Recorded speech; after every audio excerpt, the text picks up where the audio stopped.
साल 1942 दुनिया में दूसरा विश्व युद्ध अपने चरम पर था और ब्रिटिश सरकार चाहती थी कि भारत और भारतीयों की इस युद्ध में सक्रिय भागीदारी हो। इस युद्ध में सहयोग पाने के लिए स्टैफोर्ड क्रिप्स के नेतृत्व में वर्ष 1942 में एक क्रिप्स मिशन भारत भेजा गया। सक्रिय सहयोग के बदले कांग्रेस ने यह मांग की कि वास्तविक शक्ति तुरंत भारतीयों को सौंपी जाए, लेकिन क्रिप्स मिशन और कांग्रेस के बीच बातचीत टूट गई क्योंकि ब्रिटिश सरकार ने कांग्रेस की मांगों को अस्वीकार कर दिया।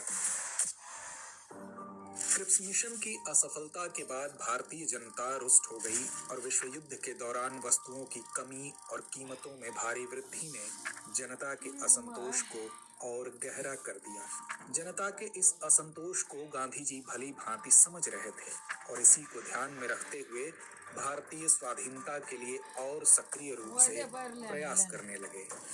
इसी क्रम में गांधी जी ने एक प्रस्ताव तैयार किया जिसमें अंग्रेजों से तुरंत भारत छोड़ने तथा जापानी आक्रमण होने पर भारतीयों से अहिंसक असहयोग का आह्वान किया गया। परिणाम स्वरूप कांग्रेस कार्य समिति ने 14 जुलाई 1942 को वर्धा में अपनी बैठक बुलाई, जिसमें गांधी जी के संघर्ष के निर्णय को स्वीकृति दे दी गई। जिसके बाद महात्मा गांधी ने 8 अगस्त 1942 को मुंबई के ग्वालिया टैंक मैदान में ऐतिहासिक भारत छोड़ो आंदोलन की शुरुआत की, जिसे अगस्त क्रांति के नाम से भी जाना जाता है। यह भारतीय स्वतंत्रता संग्राम की आखिरी लड़ाई थी, जिसने ब्रिटिश साम्राज्य की नींव को हिलाकर रख दिया।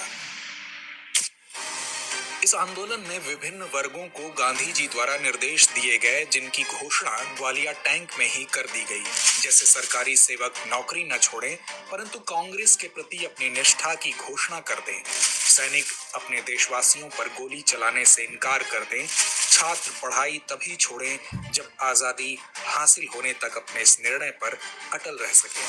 यदि कोई जमींदार सरकार विरोधी हो तो कृषक पारस्परिक हित के आधार पर तय किया गया लगान अदा करते रहे, किंतु यदि कोई जमींदार सरकार समर्थक हो तो उसे लगान अदा करना बंद कर दें और राजा महाराजा जनता को सहयोग करें तथा अपनी प्रजा की संप्रभुता स्वीकार करें। देशी रियासतों के लोग शासकों का सहयोग तभी करें जब वे सरकार विरोधी हों तथा सभी स्वयं को राष्ट्र का एक अंग घोषित करें। इसी अवसर पर गांधी जी ने अपने भाषण के दौरान लोगों से कहा कि एक छोटा सा मंत्र मैं आपको देता हूं, जिसे आप अपने हृदय में अंकित कर सकते हैं और प्रत्येक सांस में व्यक्त कर सकते हैं। यह मंत्र है करो या मरो, अर्थात या तो हम भारत को आजाद कराएंगे या इस प्रयास में अपनी जान दे देंगे, अपनी गुलामी का स्थायित्व देखने के लिए जिंदा नहीं रहेंगे। उन्होंने कहा हमारी मांग है भारत की पूर्ण स्वतंत्रता। यह भाषण आग की तरह पूरे देश में फैल गया और हर एक भारतीय के दिल में आजादी की लौ जल उठी। इस आंदोलन के दौरान गांधी जी तथा कांग्रेस के मुख्य नेताओं को गिरफ्तार कर लिया गया। गांधी जी को गिरफ्तार कर पूना के आगा खां पैलेस में रखा गया। कांग्रेस को गैर कानूनी संस्था घोषित कर उसकी सारी संपत्ति को जब्त कर लिया गया। साथ ही कांग्रेस कार्यकारिणी के अन्य सदस्यों को गिरफ्तार कर अहमदनगर जेल में रखा गया। डॉक्टर राजेंद्र प्रसाद को पटना बांकीपुर जेल में नजरबंद कर दिया गया। जयप्रकाश नारायण को गिरफ्तार कर हजारीबाग सेंट्रल जेल में रखा गया, जो बाद में जेल की दीवार फांद कर फरार हो गए, तथा आजाद दस्ता भूमिगत कार्रवाई नामक दल का गठन किया एवं भूमिगत होकर आंदोलन चलाते रहे। कई नेता ऐसे भी थे जो अंग्रेजों के कई बार प्रयास करने के बावजूद गिरफ्तार नहीं हो पाए, जिनमें ग्रैंड ओल्ड लेडी के रूप में जानी जाने वाली अरुणा आसफ अली भी थी, जिन्होंने 9 अगस्त 1942 को मुंबई के ग्वालिया टैंक मैदान में तिरंगा फहराकर भारत छोड़ो आंदोलन का बिगुल बजा दिया। सितंबर 1942 के बाद बढ़ते हुए ब्रिटिश दमन के विरुद्ध यह आंदोलन भूमिगत हो गया। गिरफ्तारी से बचे नेता जयप्रकाश नारायण, राम मनोहर लोहिया, अच्युत पटवर्धन, सुचेता कृपलानी आदि ने भूमिगत रहते हुए आंदोलन का नेतृत्व किया। बंबई में उषा मेहता ने सर्वप्रथम रेडियो का प्रसारण किया और कांग्रेस की रणनीतिक कार्यवाहियों और महत्वपूर्ण सूचनाओं को जनता तक पहुंचाया। गांवों और कस्बों में भूमिगत आंदोलन शुरू हो गए। नेता गुप्त रूप से अपनी गतिविधियों को संचालित करने लगे। उन्होंने गुप्त सभाएं की, बम विस्फोट किए और सरकारी संचार व्यवस्था को बाधित किया। गांधी जी के इस आह्वान के बाद देश के कोने कोने से लोगों ने ब्रिटिश सरकार के खिलाफ संघर्ष की जंग छेड़ दी। विद्यार्थियों ने स्कूल कॉलेज छोड़कर सत्याग्रह में भाग लिया। महिलाएं भी इस आंदोलन में सक्रिय रूप से शामिल हुईं। ब्रिटिश सरकार ने इस आंदोलन को कुचलने के लिए कठोर कदम उठाए और कई जगहों पर ब्रिटिश सरकार ने गोलियां चलवाई। तो यह आंदोलन हिंसात्मक हो गया और सरकारी दफ्तरों, रेलवे स्टेशनों और टेलीग्राफ ऑफिसों पर हमले होने लगे। अनेक जगहों पर रेल की पटरियां उखाड़ी गईं और स्टेशनों में आग लगा दी गई, जिनमें अनेक निर्दोष लोग मारे गए।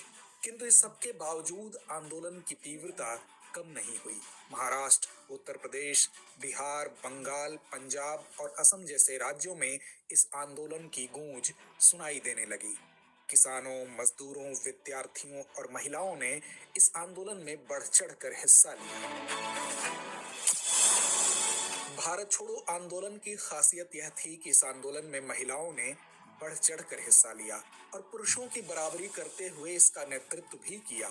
यह आंदोलन इसलिए भी खास था कि इसने भारतीय राजनीति की आधारशिला रखी। आंदोलन के दौरान 1942 से 1944 तक भारत के विभिन्न हिस्सों में लोगों को गिरफ्तार किया गया। कई प्रमुख नेताओं को जेल में ही यातनाएं दी गईं, परंतु भारतीय जनता ने हार नहीं मानी। उनके हृदय में स्वतंत्रता की ज्वाला जलती रही। आंदोलन ने ब्रिटिश सरकार को यह स्पष्ट संकेत दे दिया कि भारतीय जनता अब और ब्रिटिश शासन को बर्दाश्त करने के लिए तैयार नहीं है। यह आंदोलन भारतीय स्वतंत्रता संग्राम का निर्णायक मोड़ साबित हुआ। यद्यपि यह आंदोलन तत्काल स्वतंत्रता दिलाने में सफल नहीं हुआ, लेकिन इसने ब्रिटिश सरकार को यह एहसास करा दिया कि उनका साम्राज्य अब अधिक समय तक नहीं टिक सकता। वर्ष 1945 में विश्व युद्ध समाप्त होने के बाद ब्रिटिश सरकार पर भारतीय जनता की स्वतंत्रता की मांग को मानने का दबाव बढ़ गया। अंततः 15 अगस्त 1947 को भारत स्वतंत्र हुआ और भारतीय तिरंगा लाल किले पर फहराया गया। इस प्रकार भारत छोड़ो आंदोलन ने भारतीय स्वतंत्रता संग्राम में एक महत्वपूर्ण भूमिका निभाई। यह आंदोलन भारतीय जनता की अटूट इच्छा शक्ति और उनके साहस का प्रतीक है। भारत छोड़ो आंदोलन ने भारतीय स्वतंत्रता संग्राम इतिहास में एक अमिट छाप छोड़ी है, जिसे कभी भी भुलाया नहीं जा सकता। यह हमारी आजादी की लड़ाई का एक ऐसा अध्याय है जिसमें वीर सपूतों और कई देशवासियों ने अपने प्राणों की आहुति दी, जो हमें हमेशा सभी के बलिदानों की याद दिलाता रहेगा।